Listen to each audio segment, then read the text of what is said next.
movies. I'd sit down and watch one. Oh, technically, I have seen half of Winter Soldier without sound on because someone was watching it on a plane I was on. So I was just watching it behind them. So I know there's like some guy in like a bird suit and then some guy with the metal arms. I don't know. I don't. What a great synopsis. You should do one of those like, a girl that has only seen half of Winter Soldier without sound on gives a review. And then you're like, something, bird suit, guy with a metal arm. Two guys running around Washington, D.C. Yeah, 8 out of 10. I don't know what happened. So, hey, Jordan, you know what's really interesting? Yes. Interesting. No. We say interesting a lot. Oh, okay, so we were going to do that drinking game. It's the middle of the day. I'm not going to drink right now. I don't want to actually drink. I just, mostly because fun facts, I think alcohol tastes gross. But you can see me because you see me on webcam. If you see this is my dog's favorite toy. Mm-hmm. And I was thinking that every time we say it, just a little... Honk. It's a pig, I should say. I mean, in the interest of, like, if because the beauty of a podcast is you can listen to it whenever you want, which is very nice to hear, by the way, that people are listening to multiple episodes back-to-back now that we have a little bit of a catalog going. But yeah, if someone were listening and wanting to partake in the drinking game, I don't remember the exact rules. If I can actually find that tweet, I would read them just in case anyone wanted a refresher. But one of the rules was anytime you or I say the word interesting, take a drink. Yeah. And I don't know why we do that. There's just some words that people, I think, attach themselves to, and they say it a lot. And I know I have a few. So I think this is something I've learned in therapy, that if someone like is saying something a lot that they shouldn't have, like make a sound or movement so they become aware of it and try to break the habit. So this is just kind of this little pig just lets us know that we're saying it too much. It kind of like lets us more aware of it.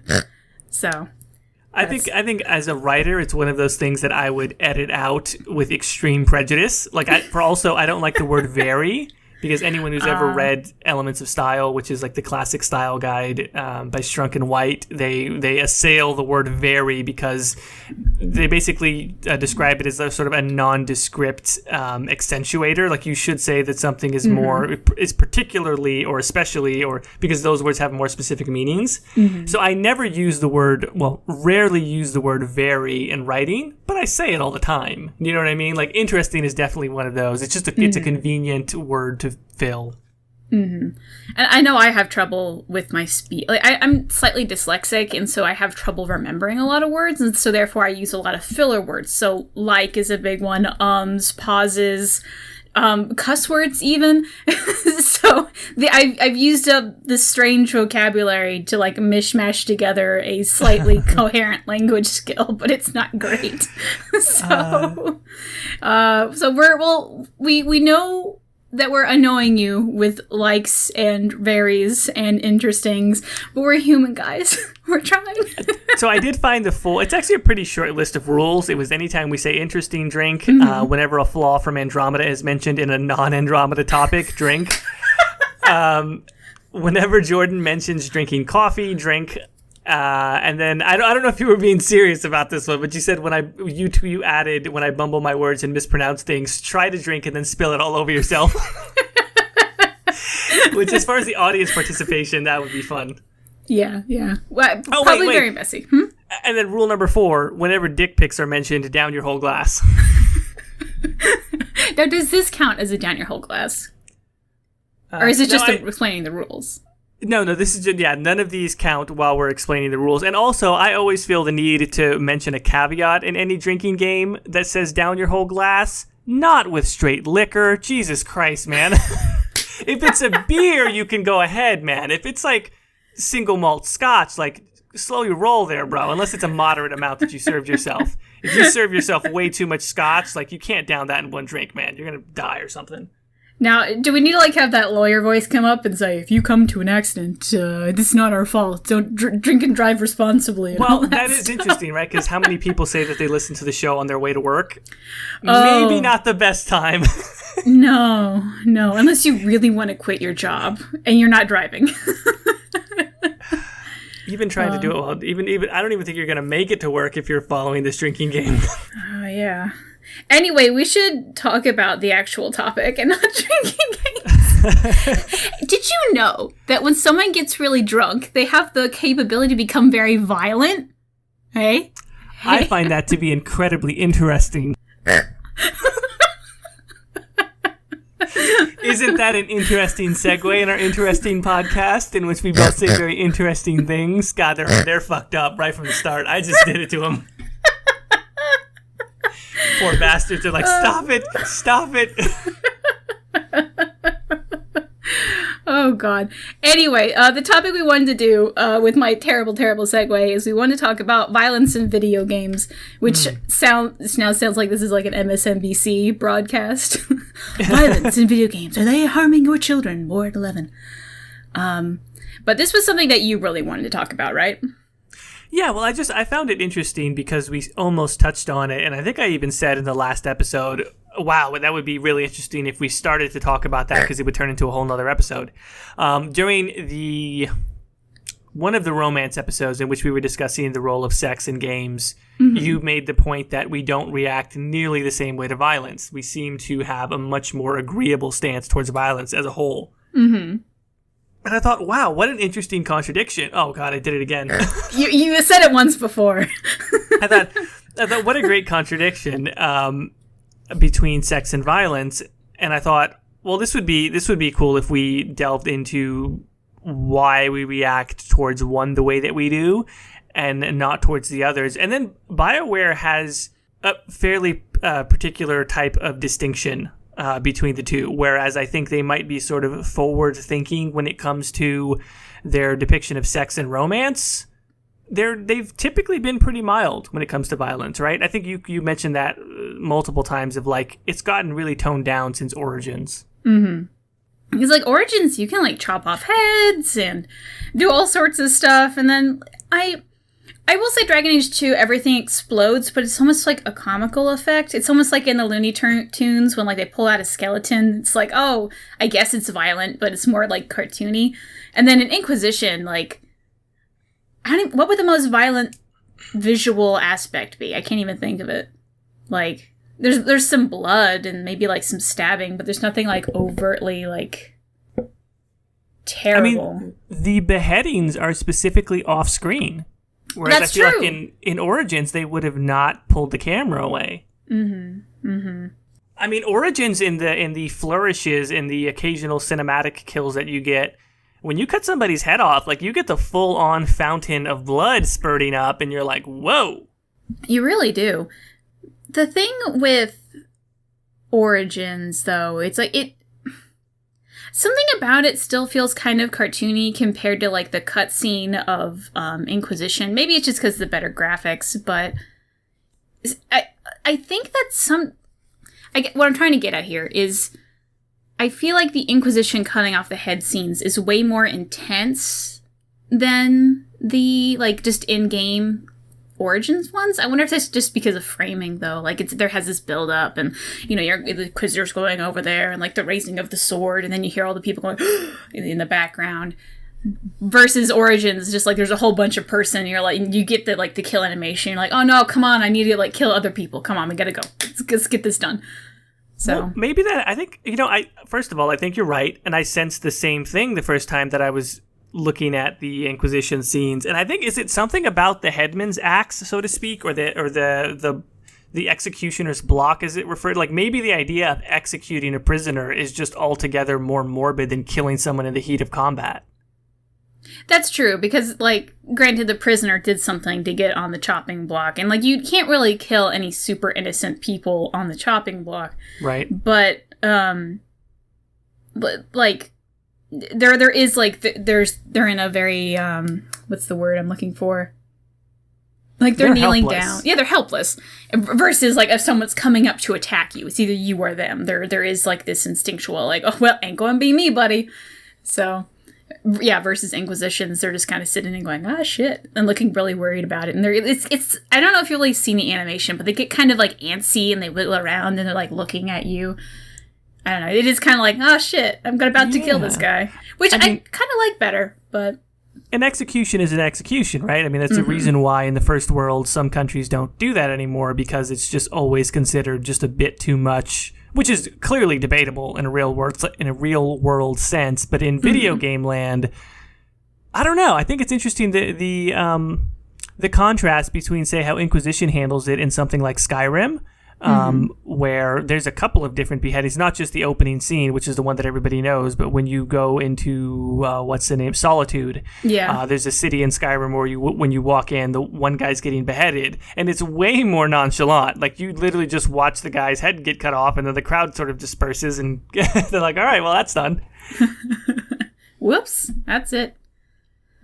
Who was that guy? Why was he like a guard, and then he let out Ulfrid Stormcloak? Was that it? That was correct. I don't know if he was a guard, but that was correct. He was the one who helped Ulfric Stormcloak escape after he killed whoever the High King was before that, Yorig, whoever the king was before Ulfric took over.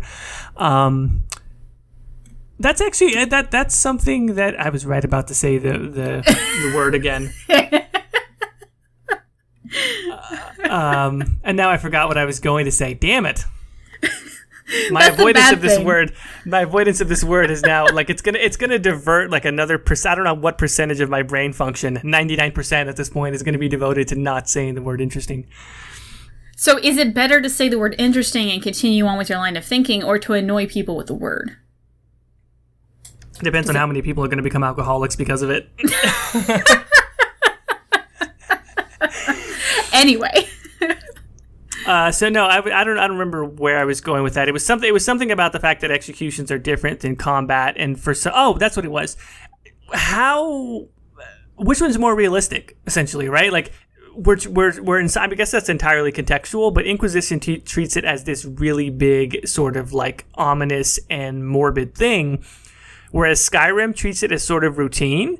And then I'm kind of thinking of that versus like Assassin's Creed Unity, which is set during the French Revolution, and then the actual French Revolution, in which like tens of thousands of people were beheaded. You know, they invented the guillotine in France during the French Revolution, and man, let me tell you, they got excited about using it. Like, they were just beheading people left and right. And I imagine if you were living in the country at that point, like, a beheading wasn't a big deal at some point, right? Like, it really was just almost like how it is in Skyrim. Like, everybody gathers around for it. It is sad. It is a death. But then everyone goes like, all right, well, back to our shops, back to our stalls, back to life as we know it. I'm not saying Inquisition is wrong. It's just interesting. The context completely changes that. So do you think that Inquisition is unrealistic then because of that? Like, the crowd reaction of like, gasp, shock, horror. Because a lot of these people probably would have seen beheadings at one point. Yeah, I mean, I guess it depends, right? Like, I guess it's not unrealistic if the people in the Inquisition weren't accustomed to it. I mean, if they're all good chantry-going folks, so to speak, maybe that type of violence is something that they wouldn't have been accustomed to. I mean, at the very least, these people have seen some sort of violence because, like, a lot of the Inquisition, I mean, I guess it kind of depends where you are in the game, but a lot of them are, like, they could be wardens, they could be one of the Mage of the Templars in the Mage Templar War, they could have been just, like, one of your warriors. I guess if you have a lot of, like, if you go in the Inquisition Hall, there's a lot of Orlesian nobles, which at the very least, they do have public hangings in Val Rayo. Like, that's where you meet Blackwall during his reveals. They're about to hang this poor guy in the middle of the fucking like Val Rayo Market Square. So I can't imagine it's too unusual if they have like hangings in the middle of this giant, beautiful city. Yeah, well, see, that's a good question, right? For you then, from a lore standpoint, would beheadings really stand out? I mean, how much do we know about that in lore? Not much, to be honest. Like, at the top of my head, like, there are definitely public executions. The one that's sticking out in my head that I was just talking about, the Knight Commander before Meredith in Kirkwall was publicly executed for a whole slew of reasons. So Kirkwall's had public executions, which Kirkwall also has connections with Orlais, so I wouldn't be surprised if there was some, like, tradition from that over there. I mean, Ferelden does. Oh, and I've been doing a series on the different Dragon Age books, and I'm slowly getting through the Stolen Throne, and they talk about, like, the usurper king Milgram has like fucking heads on spikes outside of the main city, and that's just like kind of the norm. So, I mean, it's very violent and very like graphic, but at the same time, it's not like, oh, how would he have a head on a spike? It's kind of like, oh, that's kind of an asshole move. Yeah, I imagine, like, I don't know why, I don't know if this is supported, but I just like my own instinct, I would imagine Tevinters and probably the Kunari are a bit more, I mean, if the Kunari have institutionalized torture and sort of reconditioning of people that are sort of not following the Kun, I imagine they would have no hesitation to like make an example of someone with an execution. I wouldn't be surprised. I know in the comic books at one point Alistair and Sten / now the Arishok kind of have a battle. And it's kind of implied that Sten's going to kill Alistair unless he wins. So, and like it was in front of like a big group of people, if I'm remembering correctly. So, yeah, like if you want to talk to the Arishok like equals, you got to battle with him and like win. So that's a thing that happens. Yeah. Oh. So, which that you kind of do that in Dragon Age 2. So. But. Yeah, that is true. The heads on the spike thing, I mean, that just kind of brought to mind when you arrive at Kadara Port. Like, that's featured pretty prominently in Mass Effect Andromeda. Is it really? Yeah, it's a cat head, though. It's not a human head, but still, it's a cat head on a pike. Right as you land. Yeah. Which, yeah, we haven't even talked about Mass Effect yet, the Mass Effect violence. Mass Effect violence, I think, is pretty consistent throughout the series, though. If I'm remembering it correctly. Yeah, I think it's only a little bit toned down in Andromeda, but then again, I mean, head on a pike. They never had heads on a pike, I don't think, in the original trilogy. I thought they did. No, I'm thinking like people on spikes from the Reapers when they changed the people. Yeah, they impale the bodies to make the husks. For some reason, I can't remember what it was. I think it might have been during the Solarian mission. I want to say that was it, when you're trying to rescue the Solarian Ark, and you end up having that Krogan Scouts versus Solarian Pathfinder choice. In that mission, you know, there's evidence of, there's somewhat a depiction of the fact that the Solarians were being tortured. Mm-hmm. And on a couple of different instances, it's not like a feature of a cutscene, but you can go and interact with, and the characters kind of have some ambient dialogue about like the bodies that are on the ground. And I just kind of remember thinking, like, I don't know if that was more an issue of resources, like they didn't have time to make it look grotesque enough. But they really just, I mean, it was no different than if the bodies had been asleep or something. Do you know what I mean? Like, we were supposed to be, like, the text and everything was about this grotesque, horrible torture, etc. But the bodies were just kind of laying there.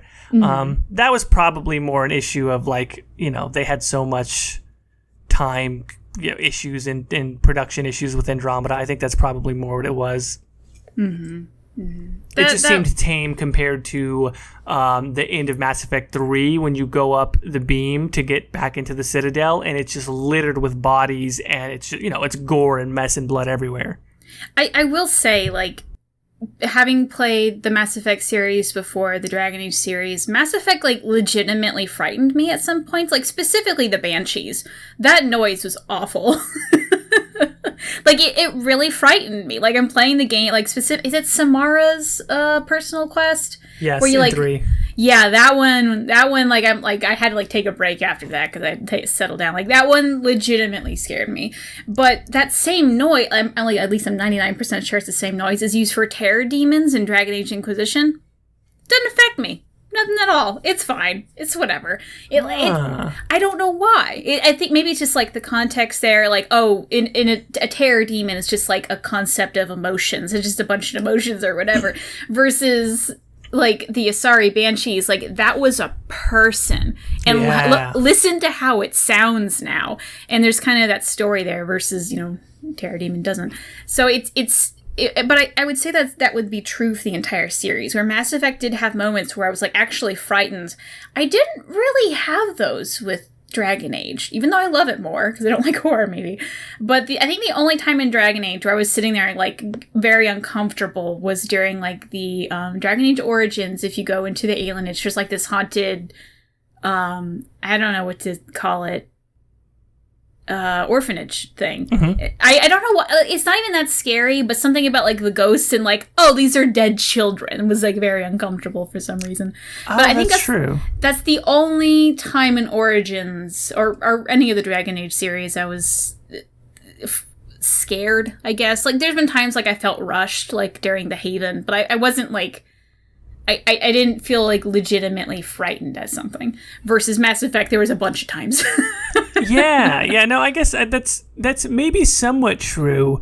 I guess for me, in an odd way, and I don't know who else does this, I connect it to actual game difficulty at times. Mm-hmm. Like the threat of, even though I must save, like I have just like a compulsive saver, right? It's not going to cost me much to reload a save point if I die. That to me somehow makes me a little more anxious about stuff that's supposed to be depicted as scary. Mm-hmm. So playing like, when you're in Orzammar and you're going to fight, particularly fighting the Broodmother, like that's a really tough fight on the higher difficulty levels. Like for that reason, I found the Broodmother creepier. And then in the Awakenings DLC, the one Darkspawn queen, the mother, the mother. Oh, that's a creepy looking character. Yeah, but it didn't scare me for some reason though. Like unlike something about that Banshee, like really like made me poo my pants on that one.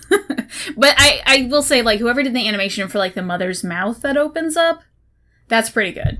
Yeah, that's yeah, it's the close-ups, I think, right? Like even with the Banshee, I think the moment when it gets really creepy is when she like wraps her long creepy fingers around the one Asari, Samara's daughter, and then like it's that close-up of the Banshee where you're like, ugh.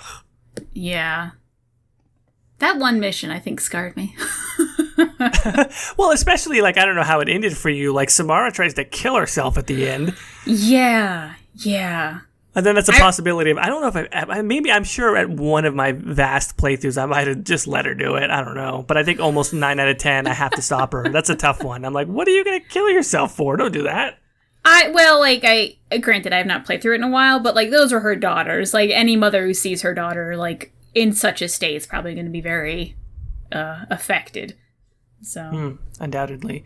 So we got onto scary stuff somehow, which is kind of related, I guess, to the depiction of violence.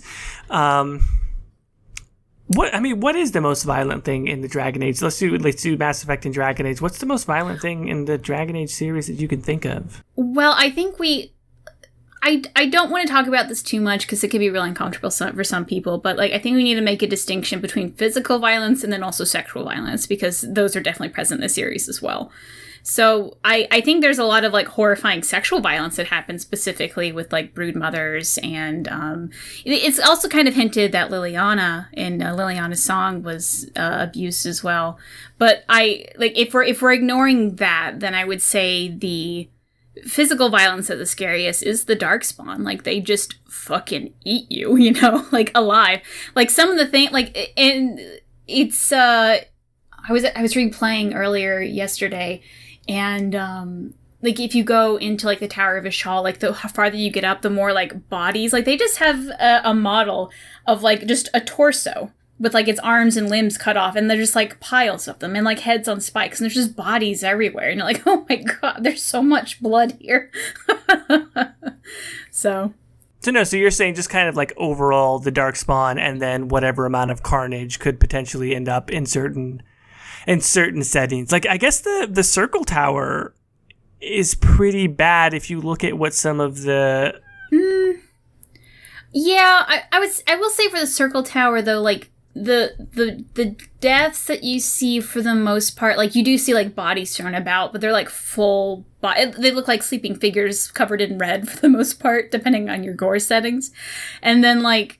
The people who I guess are dead that you have to kill are just monsters. So there is this kind of, I don't know, disconnect there for me. Like, I've always felt like the Tower of Ishal and anything with the Darkspawn were a lot more gory than the Circle Tower.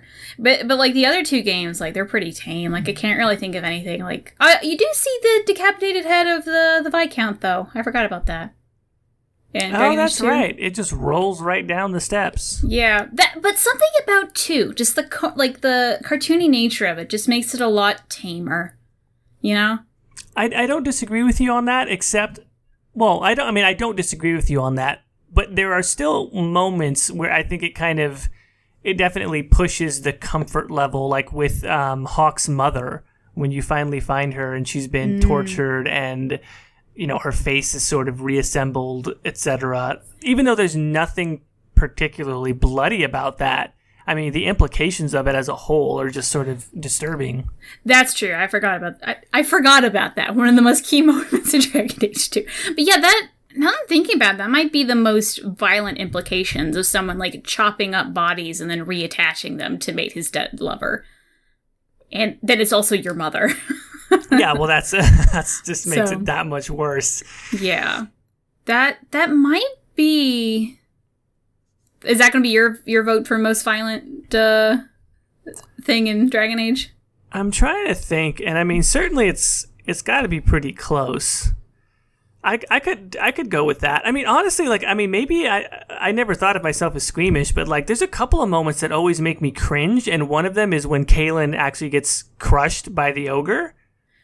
And that's more of a sound design thing, and I've always just thought, like, what a brutal way to go. Like, he just pops him, essentially. Mm-hmm. He just squeezes him until there's just, like, this crunch, this wet crunch sound. And I think it's more the sound design than anything that just makes me go, oh, every time. I just go, God damn, what a crappy way to die. Yeah. I think it kind of, if I'm remembering correctly, when in Mark of the Assassin, you like let Duke Prosper follow his death, there's also a little bit of a wet crunch sound when he hits a rock down below. I would say it's not as bad as the crunching with the Darkspawn, but it's also kind of like, ooh. Yeah, and then Duncan's reaction really kind of drives it home even more. Oh, yeah. And then also, like, you haven't read any of the novels, right? I read The Calling, and what's the first one?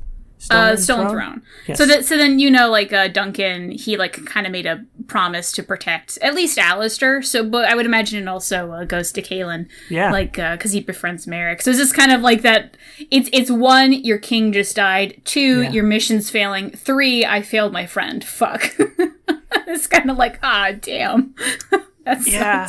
And I don't know where it comes from, but I've always got this weird, and it's mostly just in fantasy settings, I've always got this weird anxiety about, like, kings and really important people on battlefields.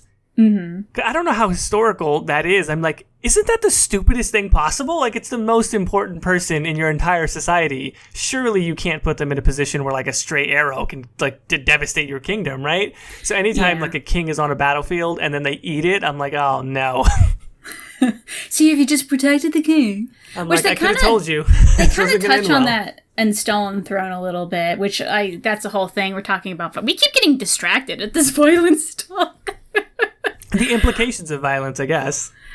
Yeah. Now, something I wanted to bring up is I don't know why it's a debate, but does violent video games cause violent children? That's a very interesting... dang it, I did it. Okay, so we should get to that, but I think before we get to that, we should also kind of cover Mass Effect's most violent. Oh, right. But the thing with Mass Effect is just like, and this is a meme in and of itself, there's a whole lot of people shooting themselves in the head.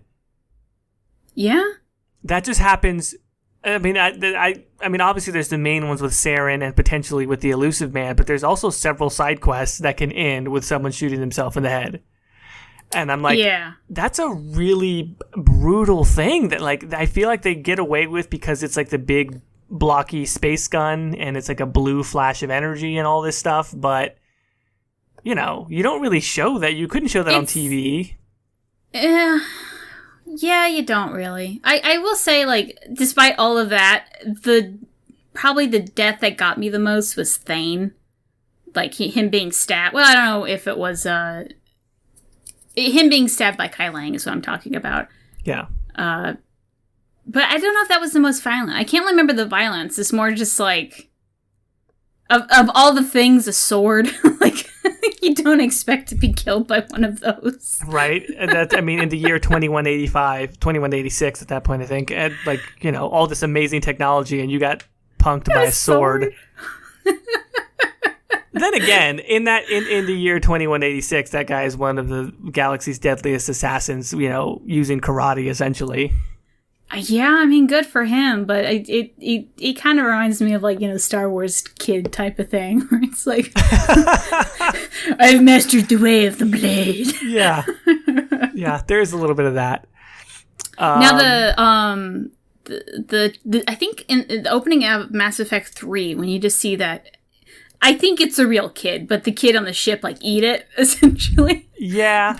That's kind of like oof. But for everyone who's beaten Mass Effect 3, the implications of that on replay value every single time is like, yeah, blow up the stupid space kid, every time. How does the game fuck up so bad that you're okay with the kid dying? Not only okay with it, I cheer every time. I'm like, get him!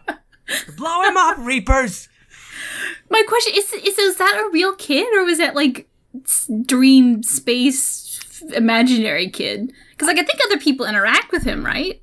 No, because I mean so this is where oh my god, I don't know if this counts in the drinking game, but this is where you start to get into the indoctrination theory stuff. Oh no. When the kid climbs onto the shuttle, nobody helps him, and the soldiers are literally helping people on, and this kid is like, he's short, right? And the shuttle is hovering, so he has to like climb onto the floor of the shuttle, and there's people right there, and nobody helps him.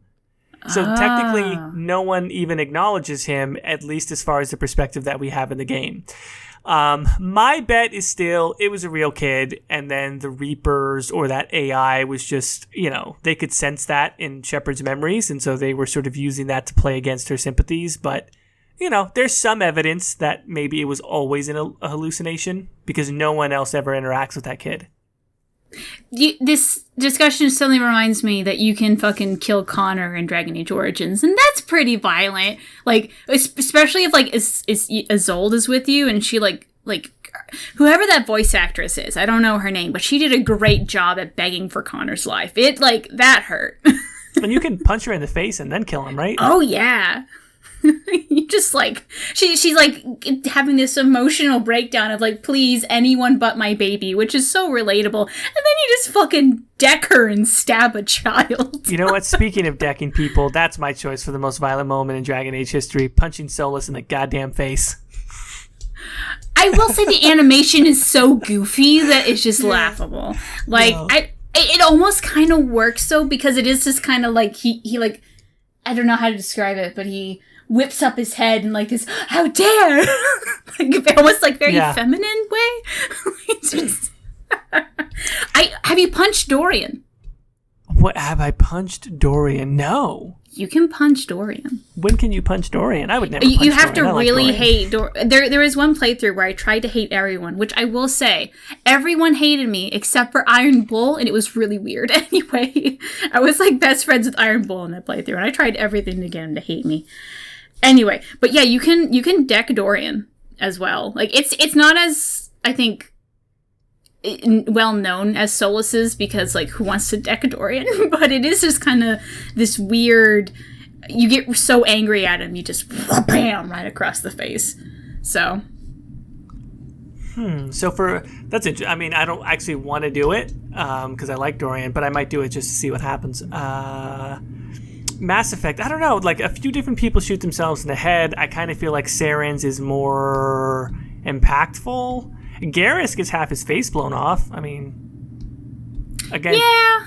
To me, that's more of a sound design thing. I always thought that the blood coughing was pretty good in that scene, but I don't know. I guess other than people going for the self-inflicted gunshot wound, I can't really name anything off the top of my head for Mass Effect. I thought that in the Overlord DLC, watching David, the character, as he's hooked up to everything, that I thought was always very visually disturbing, like the tubes that are like sewn into his body and his eyelids being pulled open. I always thought that was really gruesome looking. I've never actually gotten to play that, so one day I'll have to do that. I don't know if I want to anymore, though. that whole DLC comes down to that one scene. It's very generic gameplay, and then one really great cutscene at the end. So you might even be better off just checking it out on YouTube, to be honest. All right. So let's skip over to violence in video games, because I think that's a fun topic. So one thing I want to preface this with is that I don't believe video games causes violence in children. one thing they actually teach you, at least in the colleges I went to, is that it's not so much that violence in video games causes kid to act violently, it's that kids who act violently are more attracted to the violence in video games, and maybe they learn a couple things, but these kids were going to be violent anyway, you know? It's not so much that you have a nice, innocent, sweet little baby boy, you plop him in front of GTA and suddenly he's a murderer. You're usually going to have a shit kid, you put him in front of a violent video game, he's going to continue being a shit kid, and now he also knows how to, like, kick people in the balls. He was going to learn that anyway, it's just where did he learn it? I will say, though, that, like, when you, because I did a lot of assessments at my job where you ask the parents, like, okay, what is this kid exposed to? What kind of video games do they play?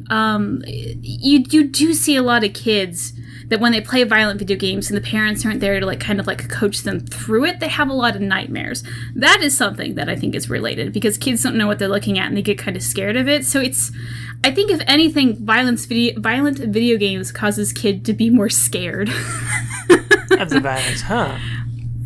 So but they still, like, play it anyway, and they kind of enjoy that fear. It's not, I don't think it's anything, like, super terrible, but, like, there is some effect on the children where they just kind of, you know, like, oh no, is like, a strange example from my own life. When I was really little, do you remember Chex Quest? Chex Quest? I don't know. It was this really stupid little, I think it was a Doom clone that came with Chex, like the cereal. Somehow my family got a hold of it. My cousin was really into playing it, and for whatever reason, 5 to 6 year old me was absolutely horrified by these little green goopy monsters. And so I continued to have nightmares about the green goopy monsters. That's not even violent at all. You go in and shoot them, but I had nightmares about it. Versus my dad really liked Wolfenstein 3D, and I used to play that with him a lot. And, like, that gets pretty violent. You're shooting Nazis. There's blood everywhere, and, like, it gets pretty bad for, like, you know, that era. But, like, I never had nightmares about that because my dad was with me and he would, like, coach me through it. So it's like, oh, you know, like, well, they're being shot right now, but this is a game and it's, you know, whatever. This can happen, like, that sort of thing. So that's at least my speech on violence in video games, where it's, yeah, maybe irresponsible parents and kids who shouldn't be playing it might be affected in some way, but it's not like this massive phenomenon and it's the reason why there's so many school shootings and blah, blah, blah. No, it's just kids are going to be scared for a little while. Violent kids are going to learn some maybe new techniques or something, but it's not like, I know, I'm so passionate about this because I feel like it's the new vaccine causes, well, maybe not new, but it's like vaccine causes autism. It just makes no sense when you fucking think about it. It's an easy target. It's the newest form of media. When we look back at basically every form of new media, there was a point in our history, we have written, documented evidence of when people assailed the credibility of the novel as an art form. Do you know what I mean? Yeah. Like, you know, people becoming entranced in an imaginary world, and they don't look up from the book, and they're stupefied, and all these different things people were concerned about. It only stands to reason that people would show the similar types of concerns over video games. One thing that I did think that's interesting that you mentioned was about the proclivity of someone who maybe has some sort of inherent violent tendency to be drawn towards video games. I think that's sometimes understated. Do you think it is possible, though, that violence, not just in video games, but any form of media, essentially, could serve as a catalyst for someone who, again, not as the cause, but if someone does have violent tendencies, I mean, it would stand to reason that if you could identify that you probably would want to keep them away from violent video games? Like, for it to not stimulate that in them? To be honest, from what I've read about it, it's kind of debated because there's also, it does desensitize you to violence a little bit. Like, now for instance, when I was little, Chex Quest scared me. I would look at it again. It's fine because I've been desensitized to green monsters, that type of thing. But, like, if, let's say you have a violent kid and they have, like, a kind of, think of it as, like, a violent meter. They need to be so violent before they're kind of, like, rested for the day. They're either going to go out and bully some kid or play a video game. Which one's better? So it's kind of this, is the violent video game kind of letting out their violent urges in a actually productive way, where they actually learn stuff, perhaps learn some like hand-eye coordination, maybe even get some friends, depending if it's a social game or not. It could actually be all right, versus they go out into the world, they're like hurting cats and doing strange things. It's this kind of weird, who really knows at this point, where I for some reason, I think the conversation between violence and video games is just, is there a causation? And I think that's just the least interesting and worst way to have this conversation. We need to have something that's like, okay, we know that violent kids play violent video games. Is that actually a good thing or not? What about empathy? Like, if you think that violence teaches, or video games teaches violence, can video games teach empathy?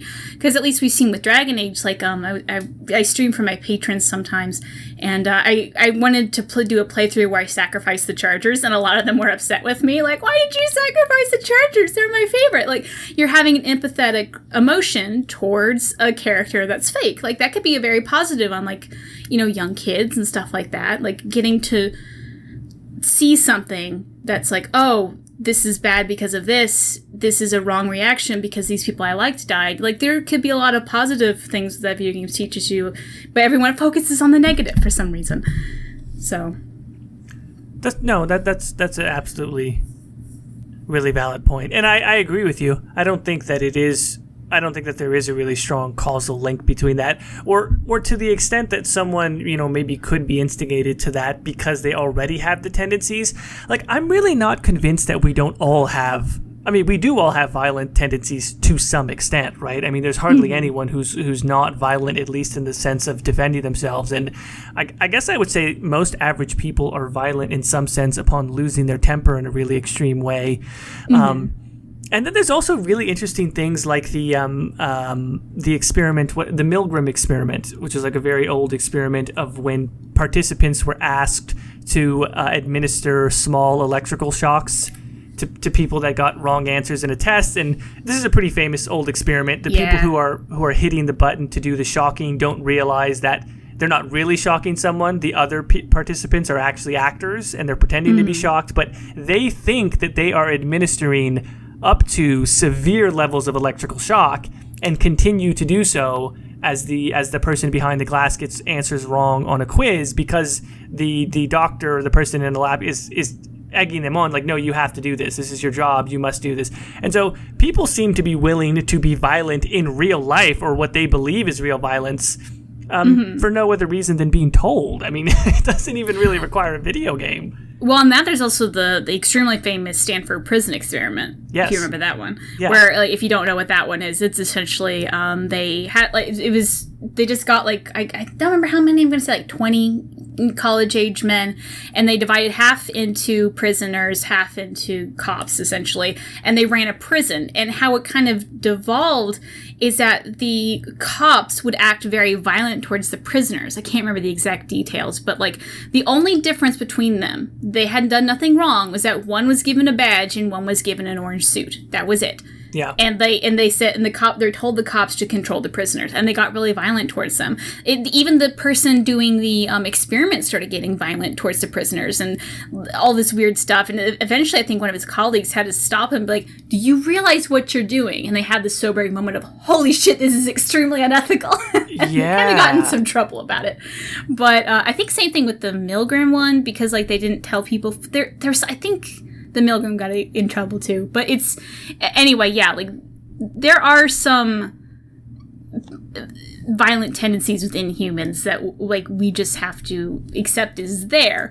But accepting doesn't mean we have to, like, lean into it. There's also, like, the, I know I am violent, but I'm holding myself back type of thing. Yeah, and so to kind of connect those a bit, those points a bit, I don't think that someone who has a tendency towards violence, and I don't know, because I certainly don't consider myself to be particularly violent or anything like that. I imagine that the depiction of violence would have to be unsatisfying to a certain extent if we were talking about someone who took some sort of sick pleasure from punching someone in the face or being violent in some way.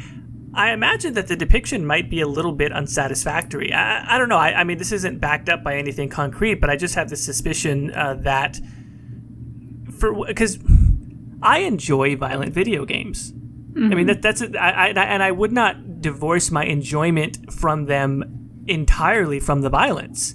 I mean, obviously, I enjoy video games for a vast number of reasons. Violence might be lucky if I could attribute it to like 1%, 2%. You know what I mean? Like, I enjoy the story. I enjoy the systems of rules competing against each other, and progression and immersion and agency and all these wonderful things. But like, for instance, I just recently beat the new God of War game, which is a phenomenal game. And there's something incredibly satisfying about some of the attacks of just like smashing an axe down into like a monster's head or something like that. There's something oddly visceral about it. And I'm curious about it, but I don't think that it's the desire for violence per se. I think that we're being drawn to it. We're drawn to the depiction of violence, not exclusively to sort of live vicariously through the depiction of the violence, but because there's something about it that's curious to us. Like we're literally there to observe the depiction because something about it is gratifying to sort of see, because it's fake, because we know it's fake. It's a safe place to play around with ideas that would be extremely taboo in real life. Yeah, I think that's definitely one way to put it. I sent you the article. I don't know if you got a chance to check it out. It was something that I found that was very close to kind of what I had an understanding of coming into this, or at least what little understanding of it I had. I did read it, but I read it like the day we were supposed to be talking about it, which was like a week ago now or something, so I forgot. Yeah, same. So, well, we'll definitely try and include it in the description when we post this. But essentially, it's this guy who wrote a book, and he did a study, which was this was something that I had heard. I don't know if it was this guy that I had heard talking about it before, but I know that I've heard something like this theory before, and it's very close to my thinking on it, which is essentially just that. It's essentially that we're drawn to the idea of violence because, in some sense, it's cathartic. That our defensive instincts, our mechanisms, our brain is essentially thinking of predators or things that might be of particular harm to us, and so that we get a little bit of either a hit of dopamine or something in our brain is gratified when we see a depiction of violence, because some part of us is empathizing with the person who's inflicting the violence, not in a sadistic sense, but in the sense of, if this person is getting killed in this brutal way, but if I imprint myself onto the stronger of these two forces at play, that means I'm safe, essentially. If I see myself as the person doing the killing and not the person being killed, that means I get to survive. And the reason why the grotesqueness sort of it continues to increase is because the more awful the thing is, it's like you see yourself as the person who's winning the fight, therefore you're not on the receiving end of the awful thing. If you identify with the person doing the awful thing, that means you could survive or avoid the awful thing. I think that's why the fidelity continues to get higher in violence. The ridiculousness of violence continues to go up in games and movies, because it's like our brain is trying to come up with this endless gauntlet of awful things that we could survive. If we were the superhero, if we were the good guy or whoever. And so that's why it's oddly gratifying, and why we seem to have no end of appetite for some new ridiculous, machete or something like that, where the violence is just getting so bizarre, it's just ridiculous. And we go, yeah, man, this is cool, because there's some part of us that sees us as the hero or even the anti-hero doling out these ridiculous forms of violent punishment, because it's not us. We see ourselves as the person surviving. Now, one thing I want to ask is, my knowledge of video games isn't great, I'll say that, but I do think there are some video games that go into the sadistic category, where like the violence is a little bit too much and you kind of get this like uneasy feeling. The one I've heard a lot is Postal and Hatred. I have not played them, so I can't say for certain, but like where they like it, I have heard that these two games in particular kind of celebrate the violence in a way that can get very uncomfortable and questionable. Yeah, I've never played Postal, and I think if that were true, and I guess I just have to say if, because a lot of people say it, but I haven't experienced it firsthand, so I'll say if. if that is true, I mean, Postal is not lauded as being a great game, right? It's sort of derided on its overall quality, from what I understand. Like, it's not a good video game, period. And then on top of that, it has this negative reputation because of the violence. So it would seem then that the video game community or industry as a whole has sort of excised the correct, price from that attempt, right? It's like you made a grotesque piece of violence porn and nobody likes it. I mean, you're right though. There is something to be said for titles that do that. The only series I've played where I had a somewhat that type of reaction was with the Manhunt series. Did you ever play Manhunt? I don't even think I heard of that. Yeah, they made Manhunt 2. I think there's a Manhunt 3. You play an escaped convict, and there's some pretty grotesque stuff in there. I think if I remember the storyline correctly, on some level you're somewhat of a good guy, or you're fighting people that are even worse than you, something to that extent. So it's not completely irredeemable. But I thought some of the stuff in Manhunt when I played it, I was just like, good lord, this is just a bit over the top. That's about as close as I can say for anything that made me uncomfortable. What about you? Is there anything you've played where you thought, oh man, I don't want to play this? Well, keep in mind that a lot of the games that I gravitate towards are like, Stardew Valley, Animal Crossing, that kind of thing. So overall, mostly no. I don't know how this happened, but somehow I obtained a copy of Dead Space. It just happened. It fell into my lap.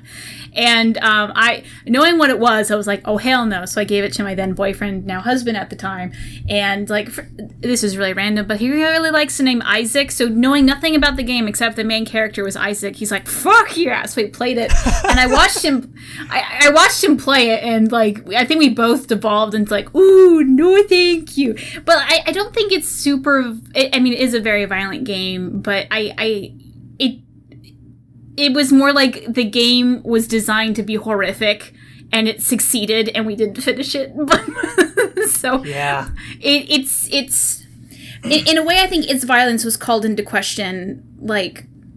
Not so much violence is bad, but look at these terrible things that you have to survive, like you were telling about earlier. So I think in that regard, it's not really in the category where we're talking about, but that would. Technically, that game gets my award for this was so violent I couldn't handle it. I remember I think I played all of them. Yeah, and I love the first Dead Space probably the most. I agree. There is something really cathartic about oh my god, I made it through that with Dead Space. So I would say one that comes to mind as far as being totally grotesque is the Mortal Kombat fatalities, right? And they got a lot of attention back in the day, but they moved into the realm of satire. Mortal Kombat fatalities are a joke at this point. They really do. There's another, I don't know what the game is, to be honest, but I've seen images where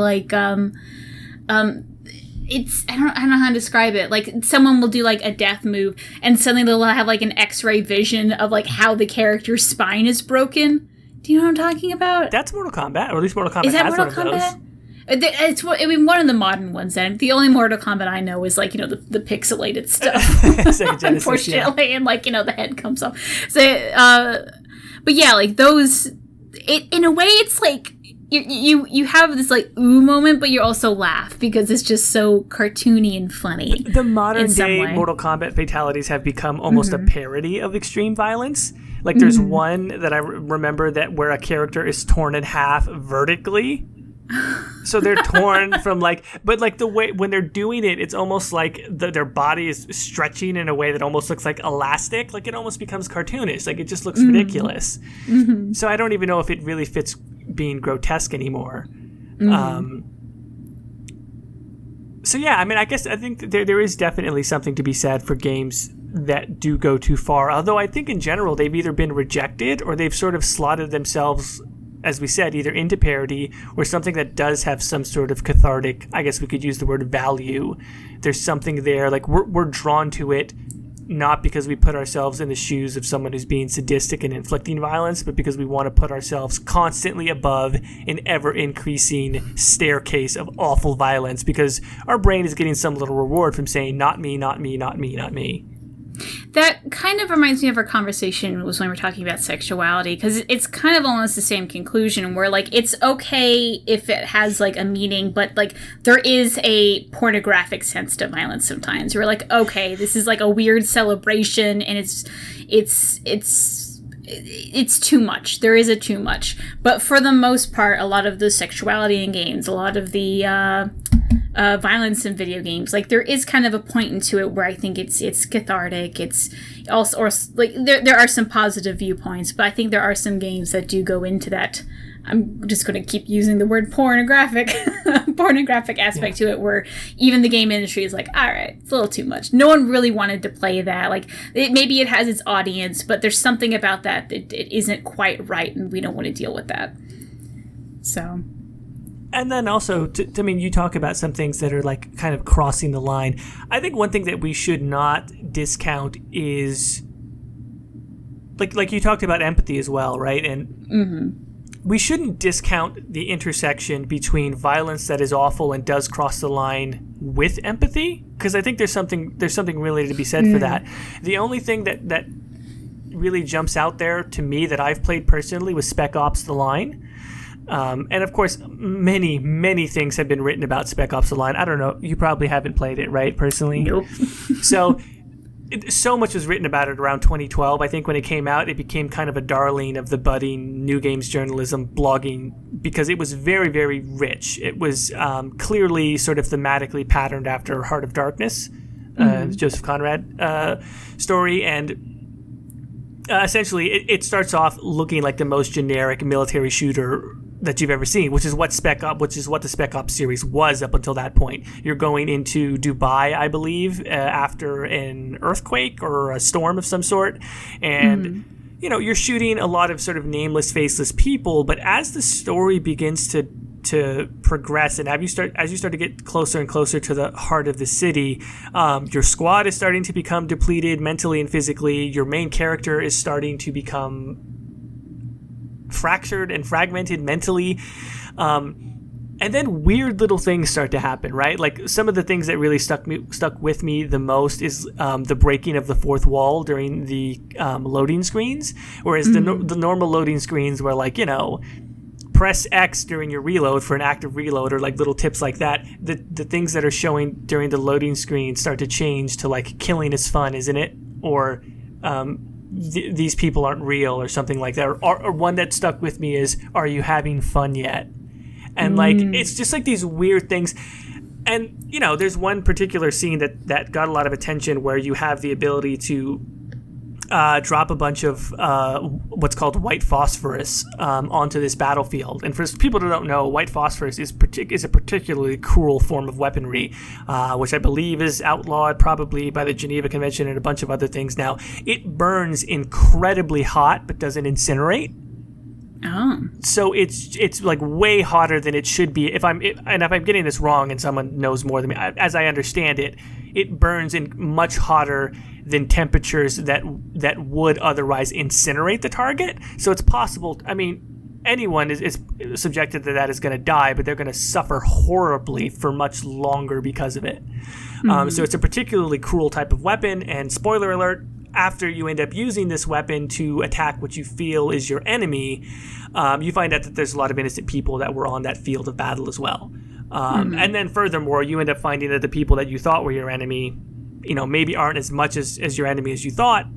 That game made me feel something about that very deliberately. I mean, they were really trying to make you question not just what the character is doing, but what are you doing by playing this video game? And it's a really rare thing. It changed the way that I think about first-person shooters, particularly those that have realistic military settings. I will not lie, I'm kind of off-put by them now. I really don't play them ever at all for that reason, because it's really, really powerful. The game, and I'm not going to give away the ending because I think people should probably go out and play it, but it makes you confront, like, right front and center, why you as a player have come to this experience. Like, what exactly do you think you're getting out of this, and why do you think it's harmless? Which, to me, it stands as probably one of, if not the best examples of video game as art it's not one of my favorite games or anything like that, but as an art piece, I felt something incredibly powerful and emotional at the end of that game, and to this day I struggle to describe what that emotion was. I can't even really put words to it. So people should definitely go out and play Spec Ops: The Line. It can get pretty violent, or at least as violent as most it's a third person. Sorry, I said first person earlier. As most shooter games, but I think it's really trying to make you think about the violence and reckon with what the hell you're doing by just perpetrating endless amounts of virtual violence. That's something I feel like I try to get to the point, but I think you did a much better job, where like there's violence like that where it's trying to do something, it's trying to make you think, there's some empathy behind it, it's not just violence for violence sake. I think where it's negative is where you get the I'm assuming hatred and postal are like this because I keep hearing about it, but it's a celebration, it's a thoughtless celebration of inducing pain. It's about saying, like, I love causing pain. Who gives a damn what happens to the person? That gets, like, this weird, like, oh, that's it? There's no thought behind it. It's just violence, this sadistic nature that gets kind of creepy and weird. Versus Spec Ops, like, you do have those, maybe you even do the same things, but you have this question behind it where it like, asks you, do you're having fun yet kind of thing. Yeah. So I think in that regards, it's almost not so much what violence is shown. Like, maybe postal and hatred aren't that violent. Maybe they don't even... Maybe it has, like, the same amount of violence as even Dragon Age has, but because Dragon Age has this conversation about it, maybe Spec Ops has this conversation about it, that's what makes it okay and worthwhile and in art form. Versus, look, I, shot up a school or something. I don't know anything about those games. But, so yeah. No, it's worth noting. Like I said, I mean, I don't want to say you and me, but all of us have some sort of responsibility, I guess, to evaluate that, right? Mm-hmm. It kind of goes back to if you look back at the responsibility that we were talking about with evaluating how necessary or how valuable the depictions of sex are in video games, we should do the same thing for violence. We should be asking ourselves, what is the purpose of this violence?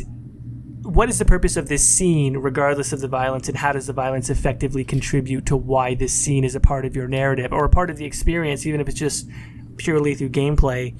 So I guess the gaming community kind of does have that responsibility to ask the question and to make sure that this is what we want within our hobby, within this exploration of narrative or just gameplay. And yeah, I guess I'm pretty confident that Postal and what was the other one? Hatred are not like we don't hold those up as we don't hold those up as like the examples of what gaming can be, and even to the extent that, like, looking back at that E3 several years ago where the demo for The Last of Us ended with the shotgun to the face and everybody cheered. Mm-hmm. Even if we look at something like that, or even if we look at the success of God of War, The Last of Us is not a game about shooting people in the face with a shotgun, right? It's about struggle and survival and a very, very personal, excellent story. If anyone hasn't played The Last of Us, and the God of War at many points makes itself explicitly about restraint and about control and about maturation, and it's a story about a father and son. So it's a lot more than just smashing an axe down on people's heads. Mm-hmm. So. Mm-hmm. Yeah, which I feel like something I see I mostly ever see it about sexuality, but I think there is some hullabaloo about it on violence. But you kind of mentioned, Joey, that we as the gaming community have a responsibility. This is where you take your alcohol and spill it all over yourself. Responsibility to, like, kind of not really police isn't the right word, but like strive to do, like, give some thought behind violence. And I feel like there's some people that are like, oh, why does everything have to have a meaning behind it and blah blah blah. That doesn't necessarily have a meaning. It just make sure, kind of like Doom, you know what I mean? Like, the meaning behind Doom is just to get out of hell and you just have a lot of fun. Like, that's a good meaning behind it, Yeah, like, it works. Just kill some demons. It like, works. That's okay. Yeah. Like, it doesn't have to be like this, artsy fartsy kind of the Spec Ops sign. Just do it well. It's there. I took a class one time and the teacher loved this a vocab word, I guess, called soundly engineered, where as long as it works and it works well and you engineered it to do exactly what it's doing, or maybe even accidentally, but as long as it's doing something positive, then it's good, you know? It's, I guess I'm saying that having some thought behind it doesn't take away the soul of it either. Like, a lot of people are kind of afraid that, like, oh, you're going to get preachy with the violence. Like, that's not what I think we're saying. It's just have violence make sense, you know? You don't just throw it in there for no reason. Or if it is for no reason, then make sure you're discussing why it's for no reason, if you know what I mean. Yeah, so, what I always tell people like that about anything, whether it's sex or violence, is essentially when they're saying, why does everything have to have a meaning? My response is, it has a meaning anyway. Whether you acknowledge it, it always has a meaning, and thoughtlessness is just a really ridiculous way to try and parse through that. Like, it has a meaning anyway, you're just not looking close enough. And so if it's going to have a meaning, you know, let's make sure it's a relevant one. Like I said, maybe not a hoity-toity fancy one, but at least that both the partaker in the activity and the person who crafted it gave some thought to what the meaning is. Do you have anything else to say on violence? I've got nothing else to say. Do you have anything else to say? No. I just wanted to oink the pig. Oh, Lord. Well, yeah, okay. I think going into this, I was afraid like we would get stuck on just one topic, but I think we did all right. we covered quite a bit. I think we did good. Who knows? We might even find, again, when what we said, when the next Dragon Age or something comes out, we might even revisit this topic. Who knows? Maybe we might even have just one episode of sex and violence. Maybe it's just the same episode. I don't know. Or maybe even Anthem, because that's coming out soon. I think, tomorrow's the first day of May. Excuse me. But next month, technically, when this is out, we'll finally get some more information on Anthem. Are you excited about that? I am excited for all of the rampant speculation to come down at least a little bit. You know, at least we can have something concrete. And then I think we're going to have more. You think they're just going to spin? The more information they give us, the more we're going to come up with ourselves. Yep. No. We're like, oh, they didn't specifically say that this wasn't a loot box, so it must be from a loot box. That's what I'm thinking. I like your Bioware skeptic voice. If I can remember what it sounds like, I'll pull it up. Can we beforehand? So like they're probably going to have like a some sort of like live streamed event where you get to see it. Can we have like a bingo card? Can we make a bingo card for like, oh, this, like, not so much about the press conference, but everyone's reactions. Like, oh, I can't believe this is this much price or something. Because I feel like there's going to be so much responses that we can predict. And that, I don't know. I think it'd be kind of funny to just sit there and be like, oh, there's that. Oh, someone complained about loot boxes. Bingo. Bingo card and drinking game? There's already 2 posts on our gaming talking about how we should, what's the word? Boycott EA because loot boxes, and there's that one thing, and EA is the Antichrist. Does EA have an event before E3? Yes?